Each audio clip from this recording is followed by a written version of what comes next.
Bonjour chers élèves, ravi de vous revoir une deuxième fois. Aujourd'hui, nous avons la deuxième séance de notre leçon de grammaire intitulée « La phrase impérative ». Elle sera consacrée à des exercices d'entraînement et d'évaluation. Alors, préparez vos feuilles, vos stylos pour participer avec moi. Commençons notre leçon. Avant de commencer nos exercices, nous allons faire un petit rappel sur tout ce que nous avons vu la dernière fois à propos de la phrase impérative. Pour cela, vous allez devoir me répondre sur qu'est-ce qu'une phrase impérative. À partir de ce que nous avons vu la séance précédente, qu'est-ce qu'une phrase impérative? Elle est terminée par quoi? Elle est construire autour d'un verbe conjugué à quel temps? Elle exprime quoi? Nous allons voir tout de suite. La phrase impérative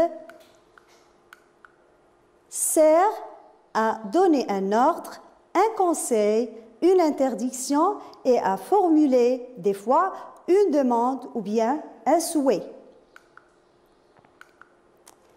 Elle se termine par un point simple ou par un point d'exclamation.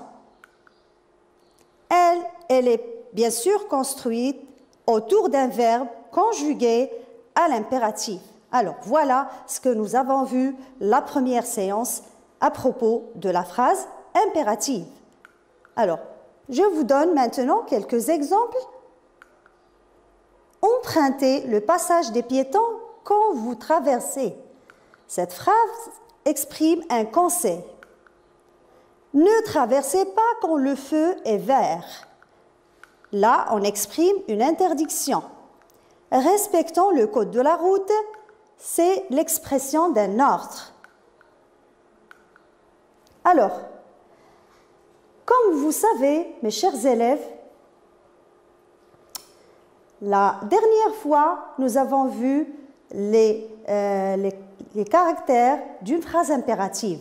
Mais aujourd'hui, je vais vous ajouter quelque chose puisque vous avez déjà vu la leçon de conjugaison intitulée l'impératif présent. Alors, comme vous le savez, l'impératif présent, il y a seulement 3 personnes. Alors, la phrase impérative, puisqu'elle est construite autour d'un verbe conjugué à l'impératif, donc, elle aussi sera autour de 3 personnes, comme vous allez voir avec moi. Alors, il n'y a que 3 personnes possibles pour la conjugaison. La deuxième personne du singulier, qui correspond à tu, la première personne du pluriel et qui correspond à nous, et la deuxième personne du pluriel qui correspond à vous. Alors, ce sont les 3 personnes possibles pour la conjugaison dans une phrase impérative. Alors, passons maintenant aux exercices. J'espère que vous avez bien préparé des stylos et des feuilles pour participer avec moi. Tout d'abord, commençons par des exercices d'entraînement. Premier exercice. Ces phrases sont du type impératif, vrai ou faux. Première phrase, le policier vérifie les papiers du conducteur. B, attendez que le feu de signalisation pour piétons soit vert. C, tu dois connaître et respecter le code de la route. D, respecter la limitation de vitesse. E, cet espace est réservé aux piétons. F, interdiction de stationner. Et la dernière phrase, ne te gare pas dans cette rue à sens unique. Chers élèves, qu'est-ce que vous allez faire maintenant? Vous allez prendre vos feuilles, vous allez noter A, B, C, D, E, F, G pour les phrases. Et vous allez répondre ou bien par V pour la réponse vraie ou bien par F quand la réponse est faux. Alors, j'espère que vous participez avec moi et nous allons prendre phrase par phrase. Alors, première phrase, la phrase A. Le policier vérifie les papiers du conducteur. Qu'est-ce que vous avez répondu à cette phrase? Le policier vérifie les papiers du conducteur. C'est faux, ce n'est pas une phrase impérative. Pourquoi? Parce que vérifie est un verbe qui est conjugué au présent de l'indicatif. Donc, ce n'est pas une phrase impérative. Phrase B. Attendez que le feu de signalisation pour piétons soit vert. Attendez que le feu de signalisation pour piétons soit vert. Alors, vous avez répondu? C'est vrai, très bien, c'est vrai, parce que notre verbe ici est conjugué à l'impératif. Passons à la troisième phrase, la phrase C. Tu dois connaître et respecter le code de la route. Alors, regardez bien et écrivez votre réponse, S, V ou F. Eh bien, c'est faux. Ce n'est pas une phrase impérative. Pourquoi? Ici aussi, notre verbe n'est pas conjugué à l'impératif et nous avons ici le sujet ou bien le pronom personnel qui est devant le verbe. La phrase D. Respecter la limitation de vitesse. Qu'est-ce que vous en dites, les enfants? C'est vrai, très bien, bravo. Alors pourquoi notre verbe ici est conjugué à l'impératif, donc cette phrase est une phrase impérative. La phrase E, cet espace est réservé aux piétons. Faux, très bien, bravo. Phrase suivante, F, interdiction de stationner. Regardez bien cette phrase, interdiction de stationner. Votre réponse? Eh bien, c'est faux. Oui, c'est faux. Pourquoi? Parce que ici, même s'il y a une interdiction, nous n'avons pas de verbe conjugué à l'impératif, donc la phrase n'est pas une phrase impérative. Et pour la dernière phrase, ne te gare pas dans cette rue à sens unique. Alors, la réponse c'est vrai, parce qu'il y a une négation, une interdiction, donc cette phrase est une phrase impérative. Alors, nous allons passer maintenant à l'exercice suivant, c'est-à-dire le deuxième exercice de l'entraînement. Alors, je vous lis la question. Qu'expriment les phrases suivantes? Phrase A. Alors, comme vous savez, nous avons déjà parlé de ce que exprime la phrase impérative. Elle exprime ou bien un ordre, ou bien un conseil, ou une interdiction. Alors, vous allez me dire à chaque fois qu'est-ce qu'elle exprime, cette phrase, devant vous. Alors, la phrase A. Pour votre sécurité, ne restez pas près des quais. La phrase B. Vérifiez que le casque est de bonne qualité avant de l'acheter. Phrase C. Donnez-moi vos papiers. D. Ne passe pas, le feu est vert. Porte ton casque. Et la phrase F. Ne jouez pas au ballon dans la rue. Très bien. Alors, vous avez réfléchi? Corrigeons ensemble. Qu'expriment les phrases suivantes? A. Pour votre sécurité, ne restez pas près des quais. Ne pas. Ça vous rappelle quelque chose, les élèves? Alors, ne pas, c'est pour interdire. Donc, c'est une interdiction. Phrase B. Vérifiez que le casque est de bonne qualité avant de l'acheter. Alors, vérifiez que le casque est de bonne qualité avant de l'acheter. C'est un conseil. Très bien, c'est un conseil. Et la phrase C, donnez-moi vos papiers. Donnez-moi vos papiers. C'est un ordre, oui, c'est un ordre. La phrase D, ne passe pas, le feu est vert. Alors, regardez bien, ne pas. C'est une interdiction. Très bien, les élèves, c'est une interdiction. La phrase E, porte ton casque. Alors, qu'est-ce que vous avez répondu? Un ordre, très bien.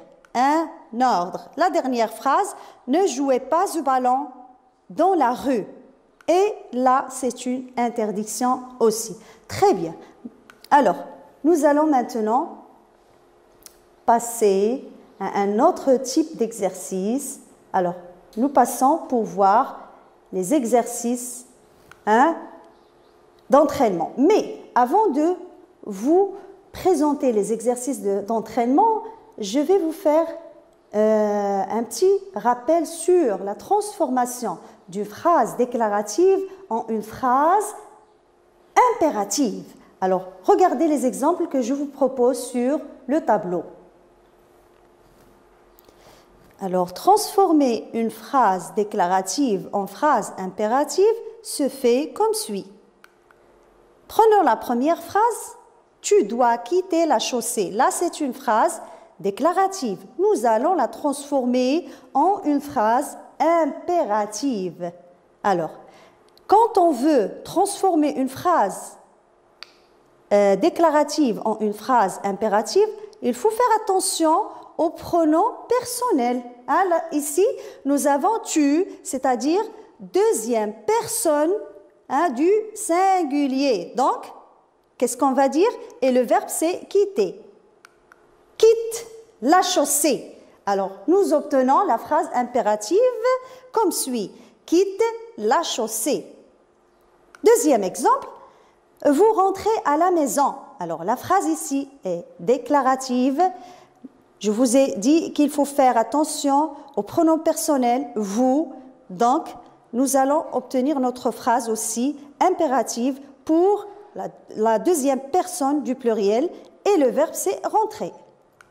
Et le résultat, c'est rentrer à la maison. Vous voyez, c'est simple. Il faut juste être attentif. Alors, je vous donne maintenant l'exercice pour appliquer. Exercice d'évaluation. Je transforme les phrases suivantes en phrases impératives. Tu ne roules pas à vélo devant les camions. Nous respectons le code de la route. Phrase C. À pied, nous sommes attentifs au bruit qui nous entoure. Et la phrase D. Tu laves ton vélo chaque dimanche. Alors, réfléchissez un peu. Essayez de me donner pour chacune des phrases la phrase impérative correspondante. Alors, phrase A. Tu ne roules pas à vélo devant les camions. Alors, la réponse, ne roule pas à vélo devant les camions. Et regardez, nous avons ajouté ici le point d'exclamation. Très bien. La phrase B, nous respectons le code de la route. Nous allons transformer cette phrase en phrase impérative et nous obtiendrons respectons le code de la route. Alors, vous voyez, là, nous avions nous respectons, ça devient respectons, verbe conjugué à l'impératif pour la première personne du pluriel. Et pour la phrase C, à pied, nous sommes attentifs au bruit qui nous entoure. Alors, réfléchissez un petit peu, regardez le pronom personnel, regardez le verbe et le résultat est le suivant. À pied, soyons attentifs au bruit qui nous entoure. Passons maintenant à la dernière phrase, la phrase D. Tu laves ton vélo chaque dimanche. Alors, comme je vous ai déjà dit, faites attention au verbe, pronom personnel, essayez de mettre ce qu'il faut pour obtenir la phrase impérative. Et le résultat, ou bien la réponse, lave ton vélo chaque dimanche. Très bien. J'espère que vous avez très bien fait cet exercice et passons à l'exercice suivant, l'exercice numéro 2. Alors, je vais vous lire la question. Rédige une phrase impérative pour chaque situation. Pour exprimer une interdiction, pour exprimer un conseil et pour exprimer un ordre. Alors, j'espère que vous faites aussi l'exercice chez vous. Et je vais vous proposer mes réponses. Pour exprimer une interdiction, ne circulez jamais entre les voitures. Pour exprimer un conseil, pour notre sécurité, traversons sur le passage des piétons. Et pour exprimer un ordre, viens ici immédiatement. Alors, j'espère que vous avez très bien compris, vous avez très bien fait les exercices et je vous souhaite une très bonne chance pour vos examens et à bientôt.